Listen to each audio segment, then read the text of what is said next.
Well, hello, welcome to Journal Mojo. My name is Kate, and today it is time to get set up for a brand new week. We are moving right into the first week of December, and I'm ready to get set up. So, I've got my handy dandy Hobonichi Cousin Avec, and let's go ahead and dive right in.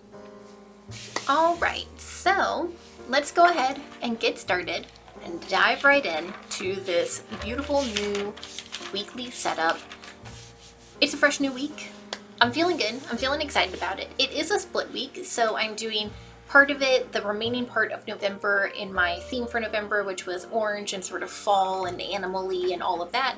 And then my theme for December, which is blue and like a snowy kind of theme. So I'm just going in first and marking out those two color areas because I almost always forget, and I will just take last month's color and extend it all the way through, and then I've got to go in and white out it, and it's a big old hot mess. So I just wanted to do that first to make sure that I had a reminder to myself that they're different colors in different areas. And then I'm going to go in and fill in this little calendar that's right up in the top. I've got these little washi sticker pads, and this is a sticker from it. I thought it was a nice compromise between the two themes of a sort of snowy thing and then like a fall forest, because it's got a red tree and it's covered in snow and it's lovely. So I thought that would be pretty nice. Not that I've ever seen any of this in real life. I was born and raised in Florida, and it doesn't get very cold here at all. So I've never actually seen snow. I've seen like a couple of snow flurries, but never anything that's like an intense snowy white winter wonderland kind of thing. I've just never seen that before in my entire life. I think the closest I got was what did they call it? It was that huge ice storm that hit the Dallas area in 2013, 2014, somewhere in that area. Snowmageddon, maybe? I don't remember, but it was this huge ice storm that hit the Dallas area, and I was living in Arlington at the time, which sits right in between Dallas and Fort Worth, and everything was iced over. It was intense. I've never actually experienced anything like that before or since, and Arlington wasn't prepared for it, so they didn't have anything to salt the roads, so they put sand down, and that did not work. Maybe that's a thing that you can do, but in our case, that was not a super effective way. And we had already bought tickets to go see UCF, which is mine and my husband's, one of our alma maters, and they were playing against SMU. And so we'd already bought tickets to go see them, and we drove from Arlington into Dallas. On the highways, everything was iced over. Like big freight trucks were going by us and sort of jackknifing as they were trying to stop. Everything was sliding all over the place. It was the most scary, terrifying drive I've ever done. It was such a bad idea. The seats were frozen solid. The ice covered the entirety of the stadium. It was just so icy and so cold. And because I was in Florida, I didn't have any proper winter clothes or winter shoes. And we had to leave before halftime because I was so cold. But that's the closest I've ever gotten to snow. So that's super fun.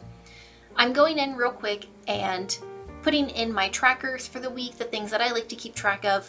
This is, stuff like moving and stretching and meditating, doing something creative every day, tidying up, taking my vitamins and my supplements and all of that stuff. My no spend tracker, my reading tracker, and my dinner tracker. And that's just sort of the stuff that I like to keep track of on a regular weekly basis. So that's super fun. You may hear some noises. I don't know how much of it is going to be picked up on camera, but they are still working on our staircase where my office is, and they've gotten into the metal grinding and drilling component of it, so it's a very loud day today, but it just is. It is what it is. And I read this kind of interesting thing talking about there's sort of like this generational divide between the saying of "it is what it is." And so for me, I am, I guess, technically considered a millennial. It is what it is just sort of like a little bit of a mantra to just stop worrying. It's something that I can't control. It's something that I cannot affect in any way. If I get upset about it or if I get worried about it, it solves absolutely nothing other than making me feel worse. And so it is what it is just a way to remind me to be like, just let it go. You cannot affect this. You cannot change this. You cannot control what is going on. Just let it go and be calm. And from what I was reading in this article, that older generations, I guess specifically baby boomers, hate that saying. Like, it just grates on their nerves. Like, it's a saying without meaning, I guess, was the gist of this article. And I thought that was kind of interesting. So I say it a lot.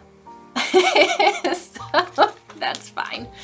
I'm going in real quick. I had this really cute little polar bear set of, I guess he's actually technically, it's a summer polar bear, and I am doing a winter theme, but I've got my windows open, and so I can see everybody walking by, and it is very distracting. And there's a lot of little kids running by, which is adorable. But yeah, so I picked out this little cupcake because it was blue and orange. I thought it was a nice little compromise between the two.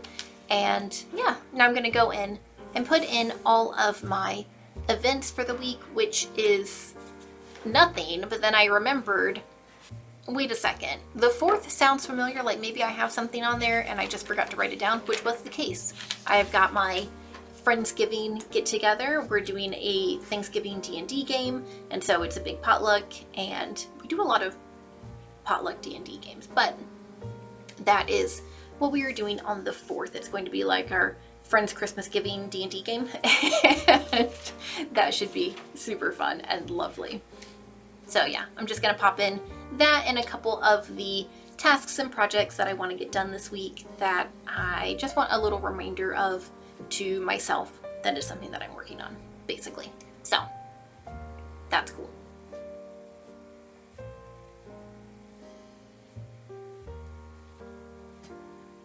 And then this is not really related to anything specifically, but I was thinking about how I did a video a little while ago talking about how I use the daily pages in my Hobonichi, which is not for daily journaling. It's for something called keeping a commonplace book or commonplacing. And I had several people comment, that like, well, that is journaling. And I guess like, yeah, technically it is a form of journaling. But when I think of journaling, I think of, the sort of like, dear diary, today, blah, blah, blah, blah, blah, blah, blah, blah, blah happened. And I was thinking about my own particular aversion to that idea and like what that means. And then I had a conversation with my sister, and I realized, I think this is like a deeply personal holdover from my childhood. But when I was a kid, my dad, who I love very much, has no concept of privacy at all. Like, he wants to know all of your business all the time about everything. And I distinctly remember when I was younger trying to keep a journal, and he found it and he read it, and then he picked a fight with me about it. And so journals became this thing where nothing was safe, nothing was like sacred, nothing was private. Anything that I wrote down in a journal would eventually be used against me. And it didn't matter that it was just like the hormonal rantings of, beginning to go through puberty, teenager, and all of that kind of stuff, where just I didn't know how to deal with all of the changes that were happening. And so this was sort of like the way that I could vent and release it. It didn't matter that that's what that was. He took it very, very personally. Like, it was a personal attack on him. And we needed to have a discussion about it. We needed to have an argument about it. And as a result, I stopped journaling entirely. So I think when I say that, like, I don't journal, that's really where that is coming from. And I went back through and looked at my stuff, and I realized that even with what I do now in my weekly pages, I keep it very bland, I guess, in a way. If it's something happy, details, that's totally great. If it's something that I feel is negative or could be like used against me in some way, not that anybody is reading my stuff really, I keep it very, I think, cryptic. So I know what I'm talking about, but I don't really know if anyone else knows what I'm talking about. And I think that's the goal. And it was just sort of this interesting realization about my own personal feelings on the matter and how that relates to, the things that happened when I was growing up. So that's super cool. I am now going in and putting in some decorations. I did my little Sunday reset. That's a list of the stuff I like to do on Sundays. And when I've got weeks that are split like this between 2 months, I like to do something on the last day of the month and then the end of the week for that second month. And so I just want to do a little something on the 30th of November, mostly as a way to mark out to myself really visibly that this is the end of one month and the beginning of another month. It just makes it a really clear visual if I'm just glancing at it. And so I'm just popping in real quick to do a tiny little something. I don't like to have a ton of decoration on the weekly pages outside of that Sunday spot that I do, because I do tend to fill it up. And so I just wanted something really small, kind of unobtrusive, that wouldn't really get in the way of anything that I may want to write down, on that Tuesday or anything like that. So I didn't want it to be huge. And then I'm going to go in and do the same thing and pop in something pretty cute and adorable that matches with my December theme on the 5th on Sunday, like I like to do. So it's something a little bit snazzy in the weekly pages.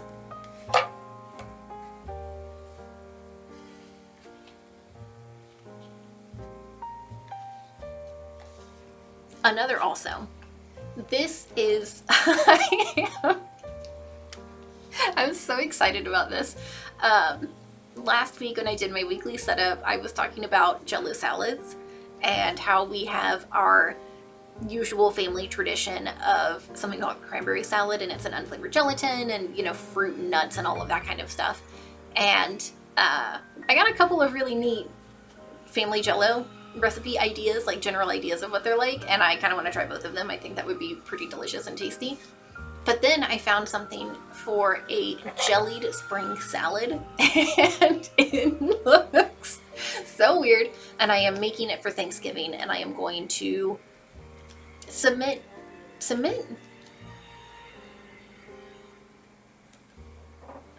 I'm going to force it on my family, basically, is what I'm going to do. It is a savory Jell-o. It's literally a jellied salad. It's got cucumber, radish, green onions,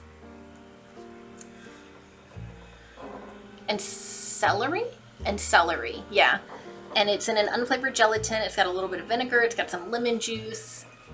I think it has some salt. And it looks super funky, and I am so excited about it. None of my family is excited about it, but that is a-okay. So I'm gonna do that. And I found out that apparently Jell-o used to do savory Jell-o mixes, so there was a celery flavored one, and they don't do that anymore. They were salad Jell-os, and I feel like that is such a shame. I would really love to try those, but that's okay. And now I'm just going in and highlighting everything. On the sidebar, when I've got a split week like this, I like to do it alternating in the different colors. That angle grinder is intense. So that I've got two colors, that pull in both of them together so it doesn't end up being super skewed and heavy on one. So I'm just alternating the orange, blue, orange, and blue, which is actually, now that I'm looking at it, kind of like a muted Gators theme, and I'm not a Gators fan, so interesting. Oh well, it doesn't matter.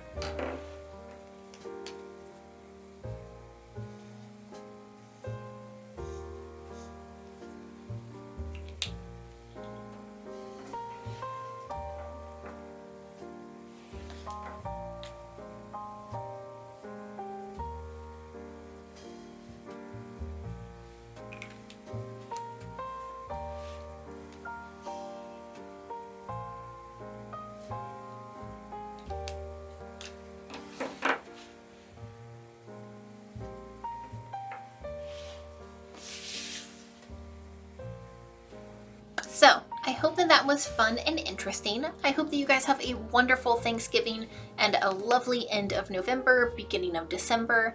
If you like this video, give it a thumbs up. If you'd like to see more from me, then subscribe and come back and check on me. That would be wonderful. I would love that. And I think that's pretty much that. So I will see you in the next one. Bye.